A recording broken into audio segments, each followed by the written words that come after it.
Hi and welcome to the Hyborian Insider. My name is Erling Ellingson and I'm going to take you into the core of Age of Conan. Okay, today we're going to talk about PvP, or player versus player, which is a big part of Age of Conan. Because the stuff that you do on the battlefield not only has an impact on your own character, but also the world around you. The politics of Hyboria, so to speak.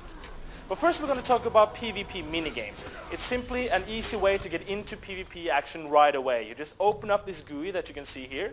You search for a minigame such as Team Annihilation, capture the flag, you click search and you're placed into a queue of players also searching for that minigame. Now when there is enough players to start that minigame, you simply click yes, I want to jump into the minigame, and you're automatically teleported into the middle of the action. So it's a simple and easy way to get straight into a PvP minigame.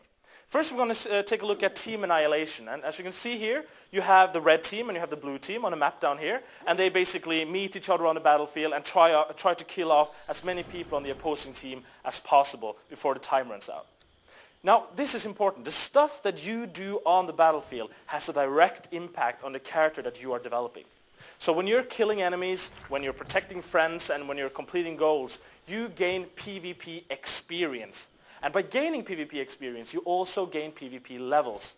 And by gaining PvP levels, you gain PvP items, equipment such as weapons and armor that only good PvPers can use, basically. Another part of Team Annihilation is the totem that you can see right here. Every team, or each team, has a totem, and as long as that totem is intact, your teammates can respawn when they die. So the other team will of course try and destroy your totem to end the game early. Now another important PvP minigame is of course capture the flag, or as we like to call it, capture the skull, as you can see here. This is basic sort of stuff. You fight your way into the enemy's base, or you hide or sneak your way into the enemy's base. You steal the flag, you run home to your own base, and you double click on your own flag, and you basically score a point for your team, as you can see being done right here.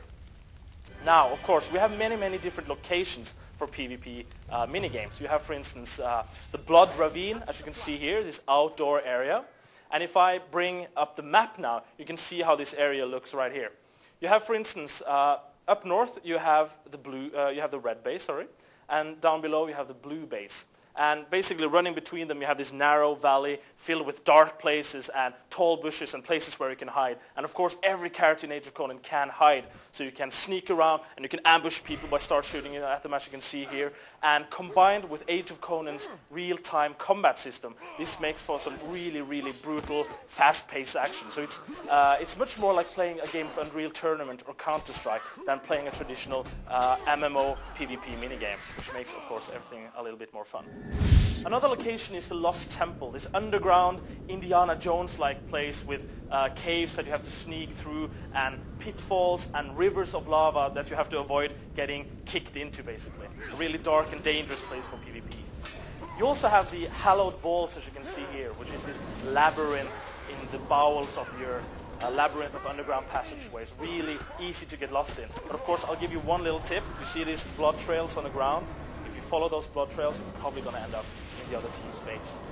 Of course, at the end of any PvP minigame, you get the scoreboard. You can see how many kills you had, how many points you scored, and really measure your own actions up against other players. And of course, last but not least, I'm not going to say too much about this, but we have siege warfare. Guild against guild, dozens of players crushing together on the battlefield, bringing down entire buildings and cities that players themselves have created. It's Braveheart meets Troy meets Kingdom of Heaven. It's something you have never seen before on this scale, and we're going to talk a little bit more about this as we get closer to launch, so please stay with us.